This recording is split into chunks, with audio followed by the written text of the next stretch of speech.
Hi friends, welcome to Jo's Kitchen. நீங்கள் இன்னும் நம்ம ஜோஸ் கிச்சன் சேனலை சப்ஸ்கிரைப் பண்ணலையா? சட்டுன்னு சப்ஸ்கிரைப் பண்ணிவிட்டு லைக் பட்டனையும் ஹை பட்டனையும் தட்டி விட்டுட்டு வாங்க வீடியோக்குள்ளே போகலாம். கிழங்கு வகைகளில் அதிக சத்துக்கள் நிறைஞ்ச ஒரு கிழங்கு அப்படின்னா சர்க்கரை வள்ளி கிழங்க சொல்லலாம். இதை நம்ம அதிகமாக பார்த்துருந்தாலும் சாப்பிட்றதுல அதிகம் கவனம் செலுத்தியிருக்க மாட்டோம்.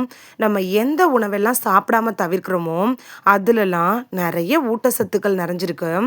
அந்த வகையில் சர்க்கரைவள்ளி கிழங்குல என்னென்ன ஊட்டச்சத்துக்கள் இருக்குது, அது என்னென்ன நோய்களுக்கெல்லாம் மருந்தாக பயன்படுது அப்படின்னு பார்த்துட்டு வந்துடலாமா? விட்டமின் பி6 இதய ஆரோக்கியத்துக்கு தேவைப்படுற முக்கியமான சத்து பொருள்னா இந்த விட்டமின் பி6 சொல்லலாம். விட்டமின் பி6 இருக்குல்ல, இது நம்ம உடம்புல உற்பத்தி ஆகக்கூடிய ஹோமோசைட்டின் அப்படிங்கிற நச்சு பொருளை குறைக்குது.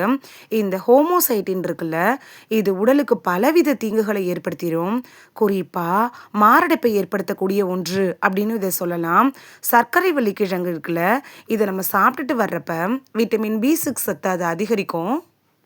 நம்ம உடம்புக்கு தேவையான விட்டமின் சி சத்து தரதுல சக்கரவள்ளி கிழங்கு எப்படி பயன்படுது அப்படின்னு பார்க்கலாம். விட்டமின் சி இருக்குல்ல, இது சளி காய்ச்சலை ஏற்படுத்துகிற வைரஸ்கிட்ட இருந்து நம்மளை பாதுகாத்துரும். அது மட்டும் இல்லாமல் எலும்பை வலுப்படுத்துது, செரிமானம், ரத்தத்தை சுத்திகரிக்கிறது, இது மாதிரியான வேலைகளை கூட இது செய்யும். காயங்களை விரைவில் குணப்படுத்தும். சருமத்தோட நெகிழ்வு தன்மையை தக்க வைக்கிறதுக்கும் விட்டமின் சி தான் அவசியமான ஒன்றா இருக்குது. சர்க்கரை வள்ளி கிழங்குல மற்ற பொருட்கள் இருக்கிறத விட விட்டமின் சி சத்து அதிகமாகவே இருக்கு. எலும்புகளோட ஆரோக்கியத்துக்கு சர்க்கரை வள்ளி கிழங்கு எப்படி பயன்படுது அப்படின்னு பார்க்கலாம். சர்க்கரை வள்ளி கிழங்குல விட்டமின் டி இருக்கு. விட்டமின் டி இருக்குல்ல, இது எலும்புகளோட ஆரோக்கியத்துக்கும் நோய் எதிர்ப்பு மண்டலத்தை பலப்படுத்துறதுக்கும் அவசியமான ஒன்று தான். நம்ம உடம்புக்கு தேவையான விட்டமின் டி சூரிய ஒளியிலிருந்து தான் நமக்கு ஈஸியாக கிடைக்குது. அதே சமயத்தில் சூரிய ஒளியால் சில அலர்ஜிகள் கூட நமக்கு வரலாம். அது மாதிரியான சமயத்தில் சர்க்கரை வள்ளி கிழங்கை சாப்பிட்றது விட்டமின் டி சத்தை நமக்கு அப்படியே கொடுக்கும். இதனால நம்மளோட எலும்பு, பற்கள், நரம்புகள்லாம் வலுப்பெறும். இரும்பு சத்து நிறைந்தது தாங்க இந்த சர்க்கரைவள்ளி கிழங்கு. நம்ம உடம்புக்கு தேவையான ஆற்றலை தரக்கூடிய இரும்பு சத்து இந்த சர்க்கரைவள்ளி கிழங்குல இருக்கு. இரத்த உற்பத்தி, மன அழுத்தத்தை குறைக்கிறது, நோய் எதிர்ப்பு மண்டலத்தை சரிவர செயல்பட செய்கிறது, உடல் இயக்கங்களை சரியா இருக்க வைக்கிறது, இது மாதிரியான தேவைகளுக்கெல்லாம் இரும்பு சத்துங்கிறது அவசியம். இது சர்க்கரைவள்ளி கிழங்குல நிறையவே இருக்கு. நம்ம உடம்புக்கு தேவையான மெக்னீசியம் சத்து தரதுல சர்க்கரை வள்ளி கிழங்கு எப்படி பயன்படுது அப்படின்னு பார்க்கலாம். சர்க்கரை வள்ளி கிழங்குல இருக்கக்கூடிய மெக்னீசியம் இருக்குல்ல, இது மன உளைச்சலை சரி பண்ணுறதுக்கு உதவியாக இருக்கு. நான்குல ஒருத்தவருக்கு மெக்னீசியம் குறைபாடு அப்படிங்கிறது இப்பெல்லாம் இருக்கு. இரத்த சுழற்சியில் மாற்றம், இதய அடைப்பு, வலுவில்லாத எலும்புகள், இது மாதிரியான பிரச்சனைகள் வராமல் தடுக்கணும் அப்படின்னு நினச்சிங்கன்னா சர்க்கரை வள்ளி கிழங்கு உங்களுக்கு யூஸ்ஃபுல்லாக இருக்கும்.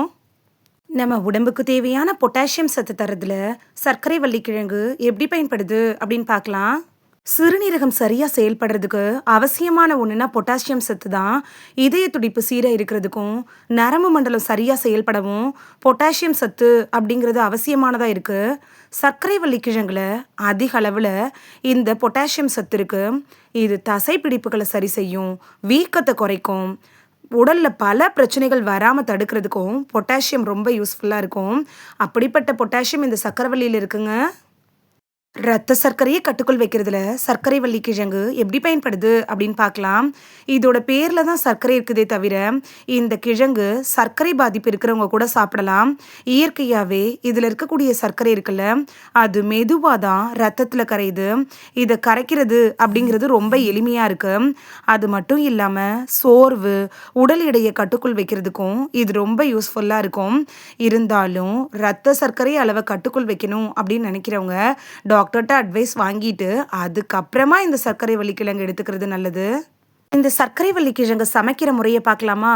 மற்ற கிழங்குகள் மாதிரி இல்லாமல் இதை பல வழிகளில் சமைக்கலாம். ஏன், இதை அவிச்சு அப்படியே சாப்பிடலாம். சிலருக்கு இப்படி சாப்பிட பிடிக்காது அப்படின்னா சர்க்கரை வள்ளி கிழங்குல நீங்கள் அவிச்சு எடுத்துட்டு அதோட தோலை நீக்கிட்டு உருளைக்கிழங்கு பொரியல் செய்வோம்ல, அது மாதிரி கூட நீங்கள் செஞ்சு சாப்பிடலாம். சிலர் இந்த சர்க்கரை வள்ளி கிழங்குல பாயாசம் கூட வைப்பாங்க. அது மாதிரி செஞ்சு சாப்பிட்றப்பையும் பலன்கள் அப்படியே கிடைக்கும். இந்த வீடியோல சர்க்கரை வள்ளி கிழங்கு சாப்பிடுறதுனால நமக்கு கிடைக்கக்கூடிய ஆரோக்கிய நன்மைகள் என்னென்ன அப்படின்னு தான் பார்த்தோம்.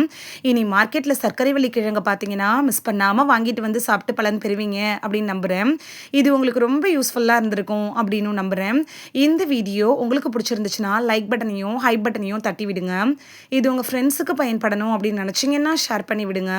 நிறைய பேர் சப்ஸ்கிரைப் பண்ணாம பார்க்குறீங்க ஃப்ரெண்ட்ஸ். நீங்களும் சப்ஸ்கிரைப் பண்ணிட்டு பார்த்தா நமக்கு பவர் கிடைக்கும். நீங்க சப்ஸ்கிரைப் பண்ணிட்டு பார்க்குறது இது மாதிரியான வீடியோக்கள் தொடர்ந்து போடுறதுக்கு எங்களை மோட்டிவேட் செய்கிற விதமாக அமையும் ஃப்ரெண்ட்ஸ். சப்ஸ்கிரைப் பண்ணுறதோட மட்டும் இல்லாமல் பக்கத்தில் இருக்க பெல் ஐக்கானை கிளிக் பண்ணி ஆளுங்கிற ஆப்ஷனை கிளிக் பண்ணி வச்சிட்டிங்கன்னா நாங்கள் வீடியோ போட்ட உடனே நோட்டிஃபிகேஷன் உங்கள் செல்ஃபோனை வந்தடையும்.